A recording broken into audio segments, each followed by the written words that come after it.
everyone, welcome back to Kidding Around. My name is Melanie Smith and I am so happy that you are here with me today for another Thoughtful Thursday.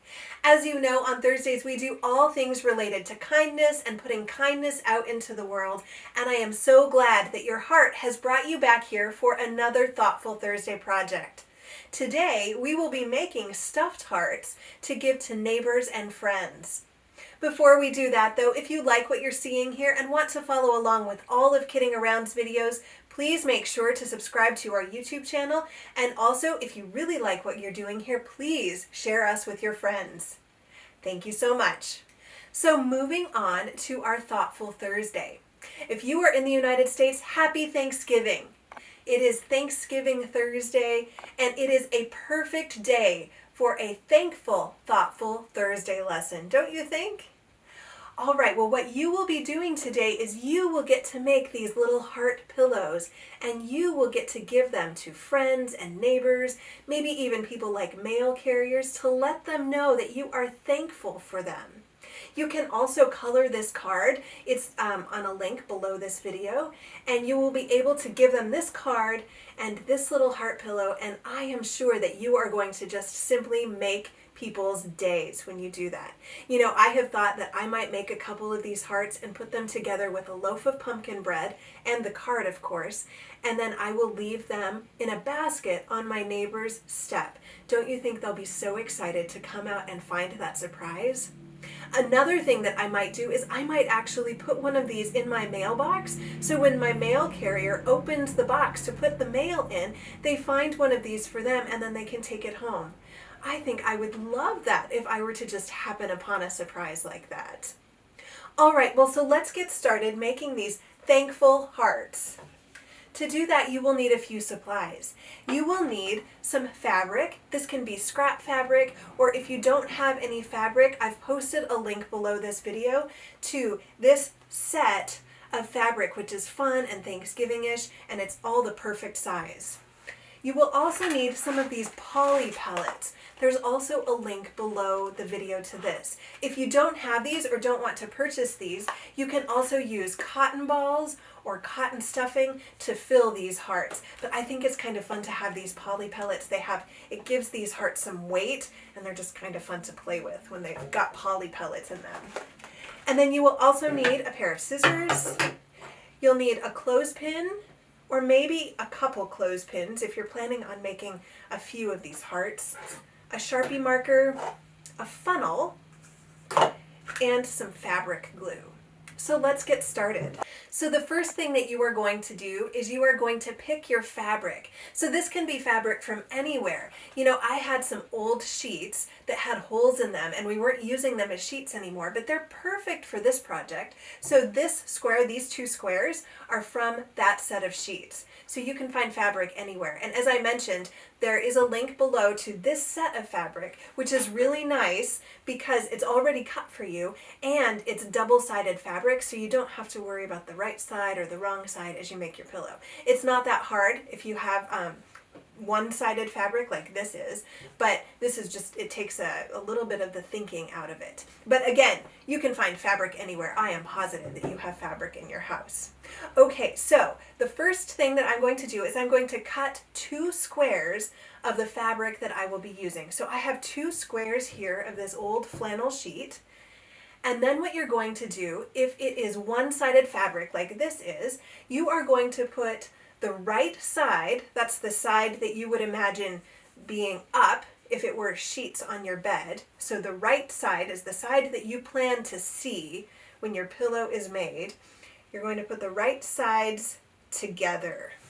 So you can see here that both sides of my fabric are just showing the white side. That's considered the wrong side when you're doing fabric work. All right, once you have that done, then you are going to fold your square of fabric in half. Then you are going to cut a heart shape. Have you cut heart shapes before by folding a paper in half? I have a template below this video that has one half of a heart on it that you can use if you would like to, or you can just draw your half of your heart on your fabric. just like that. And then you are going to cut out along your heart shape, your half heart shape. The only thing to be careful of when you're doing this is to make sure when you draw your heart that the points are on the fold. If you were to draw your heart, like if you had it folded this way and you were to draw your heart this way, you would end up with half hearts, which you don't want. So you want to make sure the points of the heart, the little dip and the little bottom of the heart, are on your fold. All right, so then you just cut out your heart, and you're cutting, so you're actually cutting through 4 pieces of fabric right now because you've got 2 pieces of fabric and they're folded over. So you may need to go a little slowly, or you may need a bit of help from a grown-up. I'm sure that they would be happy to help you. Okay, so now I have 2 hearts, and they are right side together, wrong side to the outside, right? Okay, then what I am going to do is I am going to take some fabric glue, and again, there's a link below this video for fabric glue if you don't have any. You know, Elmer's glue might work as well. You'll just want to be very, very gentle with it. The other thing that works really well is hot glue, but that would be something that you would definitely need to involve an adult in. But fabric glue is actually my first recommendation. It's really the thing to use for this. All right, so what I am going to do is I am going to put a bead of glue along the outside of this bottom heart. So I'm going to move the top side of the heart off to the side, and then I am going to put a bead of glue all along the outside except for about 1 inch or 1.5 inches right here at the top of the heart, because that's where I'm going to be able to turn this inside or right side out so that we can see this part of the fabric. And it's also where I'm going to be able to put my poly pellets or my cotton in. Okay, so here we go.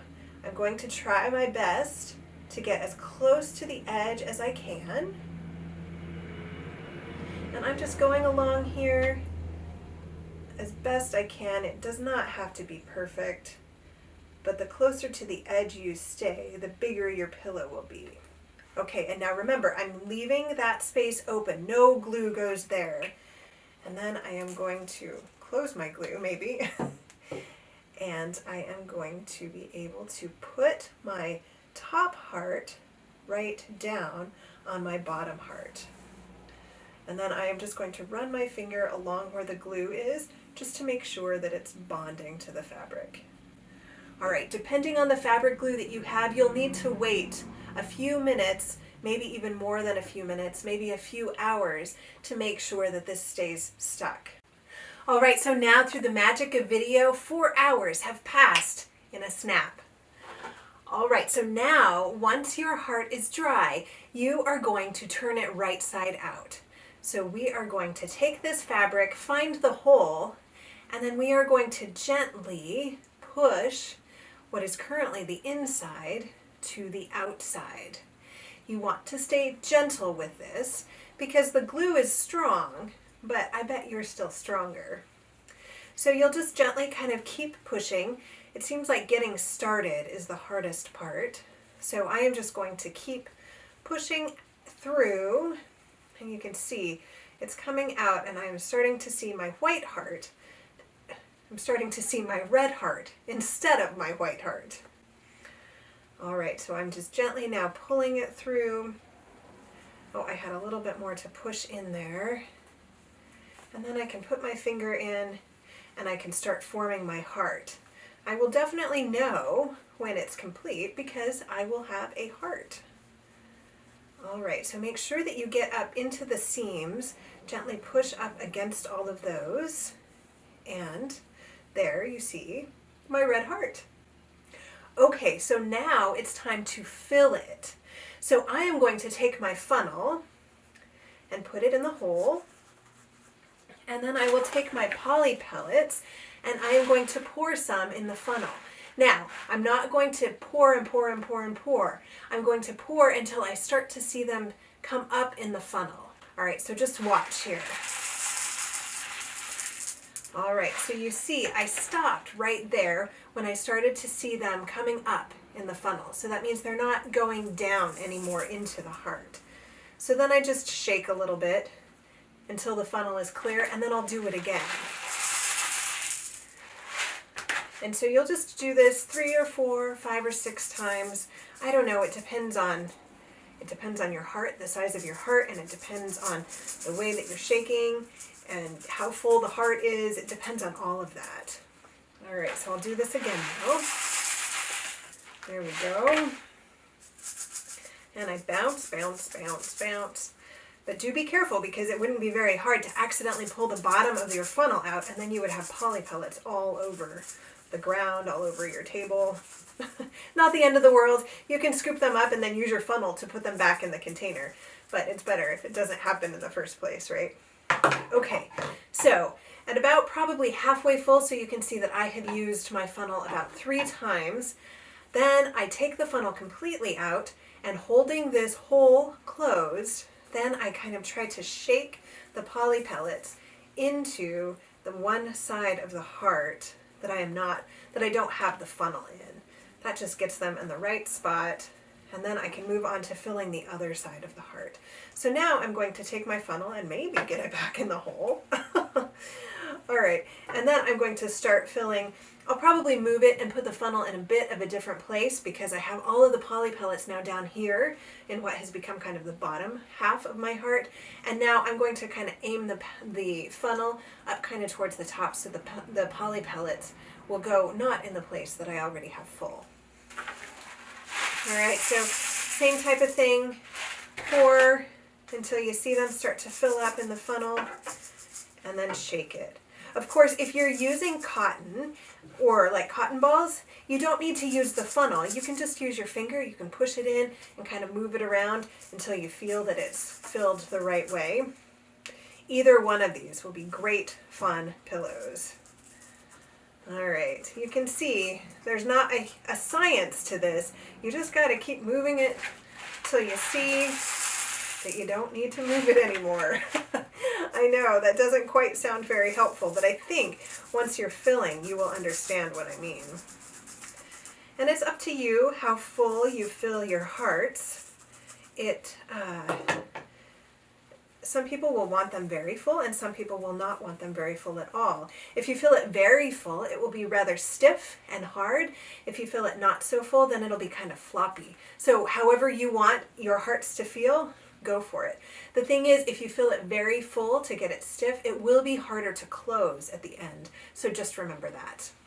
Okay, well, I have filled this heart to about as full as I want it.